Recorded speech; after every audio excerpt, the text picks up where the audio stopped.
मुझे पूरी तरह से यूनिट इकोनॉमिक्स समझा दीजिए इन 1 मिनट। I think she is the right person. क्यों? You are doing To this business explain. Longer, अभी इन्होंने तो अभी ज्वाइन। सो इन्होंने तो करा लिया अपनी बेइज्जती, क्योंकि इन्हें यूनिट इकोनॉमिक कॉस्ट नहीं पता था। चलो मैं आपको बताता हूँ यूनिट इकोनॉमिक्स होता क्या है।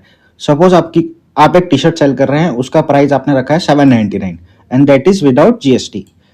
तो आपका नेट रेवेन्यू हो गया 799 एंड 799 में से कॉक्स माइनस होगा। कॉक्स होता क्या? Manufacturing and packaging cost. तो 199 हमने मैन्युफैक्चरिंग पैकेजिंग कॉस्ट माइनस किया, तो आपका ग्रॉस मार्जिन कितना हुआ?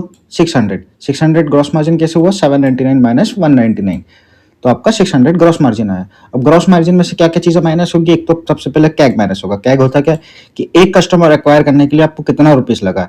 तो सपोज आपने एक कैंपेन चलाया गूगल के अंदर, गूगल एड्स पे, और उसका एक सीपी आया है 200, तो 200 आपके माइनस होगा ग्रॉस मार्जिन में से। एंड लॉजिस्टिक एंड शिपिंग भी कॉस्ट भी माइनस होगा, तो लॉजिस्टिक शिपिंग कॉस्ट हमने 60 लिया।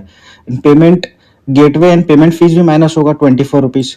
3 एस्टिमेट लेते हैं हम। वैसे प्लेटफॉर्म क्या होता है, जैसे आपने अमेजोन के अंदर प्लेटफॉर्म पे सेल कर रहे हैं और पेमेंट फीस आपने पेमेंट गेटवे रखा, आपने कुछ भी रिजर्व पे रखा जैसे, तो 3% हम एस्टिमेट मान के चलते हैं, तो 24 माइनस कर दिया। तो रिटर्न एंड रिप्लेसमेंट भी हमने चलो एस्टिमेट करके चला कि 20 आया। तो कंट्रीब्यूशन मार्जिन कितना आया माइनस करने पे? ये सब चीज 296 आया। 296 आपका कंट्रीब्यूशन मार्जिन में आया।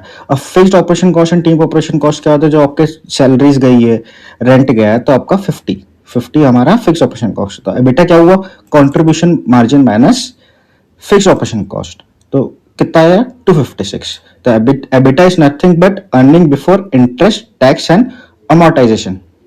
तो एबिटा परसेंट कैसे निकालेंगे? 246 divided by 799। 246 that is EBITDA divided by selling price into 100, तो आपका एबिटा आ जाएगा। EBITDA is nothing but the profit. तो प्रॉफिट एबिटा से कैलकुलेट करते हैं।